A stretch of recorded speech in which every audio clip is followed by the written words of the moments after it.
Shalom Bapak Ibu Saudara Jemaat GBI Immanuel yang dikasihi Tuhan. Haleluya, kita bersyukur kita bisa memasuki bulan September. Itu berarti hanya tinggal beberapa bulan lagi kita akan mengakhiri tahun ini. Saya merasakan pemeliharaan sungguh dari Tuhan itu luar biasa dalam hidup kita semua.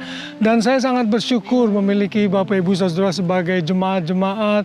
Dan saya melihat walaupun kita ada pergumulan, ada persoalan, tapi Bapak Ibu tetap berharap kuat di dalam Tuhan, karena itulah yang Tuhan kehendaki untuk kita lakukan dalam kehidupan kita.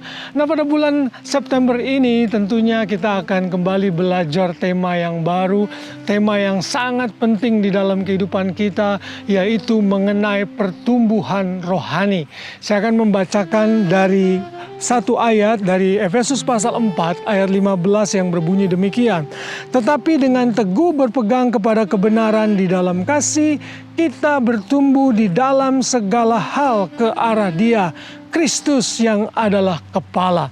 Menurut ayat ini, Tuhan menghendaki kita semua untuk bertumbuh ke arah Kristus yang adalah kepala. Itu berarti dalam pertumbuhan rohani, saudara tidak boleh melihat saya sebagai gembala sidang, istri saya, atau jemaat yang lain, pengurus, siapapun juga bukan menjadi tolok ukur pertumbuhan rohani kita. Pertumbuhan rohani kita ditentukan ke arah Kristus yang adalah kepala gereja. Kristus adalah teladan yang sudah menyerahkan dirinya bagi kita, sehingga gaya hidup dan seluruh keberadaannya harus kita ikuti dan teladani, sehingga kita makin hari makin seperti Kristus. Pertumbuhan rohani menunjukkan kehidupan rohani kita.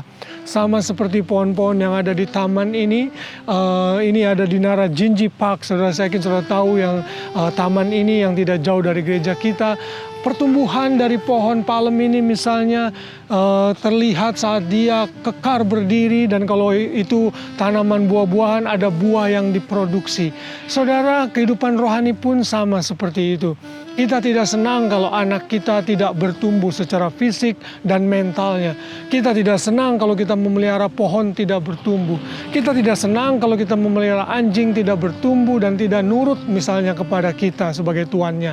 Demikian juga Tuhan. Tuhan tidak mau kita menjadi pribadi yang stagnan, yang tidak berkembang dan bertumbuh dalam kehidupan rohani kita. Karena itu di sepanjang bulan September ini kita akan belajar bagaimana sebagai jemaat kita bisa bertumbuh secara pribadi. Lalu kalau pribadi sudah bertumbuh, ini akan mempengaruhi kepada kehidupan bergereja kita secara korporat. Inilah yang Tuhan kehendaki. Dan hal yang perlu diingat, pertumbuhan kita bukan ke arah manusia, bukan ke arah organisasi, tapi ke arah Kristus yang adalah kepala dan juru selamat kita. Kiranya di sepanjang bulan ini Bapak Ibu tetap terus semangat. Saya berdoa agar kesehatan, sukacita, dan damai sejahtera terus dilimpahkan dalam kehidupan Bapak Ibu saudara semua, sehingga kita semakin bisa setia beribadah, setia menyembah Tuhan, setia makin hari makin seperti Kristus, bertumbuh ke arah Dia yang adalah kepala. Itu saja pesan penggembalaan dari saya di bulan September. Have a blessed month. Biar Tuhan terus menyertai kita, biar Tuhan terus melindungi kita dan menjaga kita dalam segala keadaan. Tuhan Yesus memberkati kita semua. Haleluya. God bless.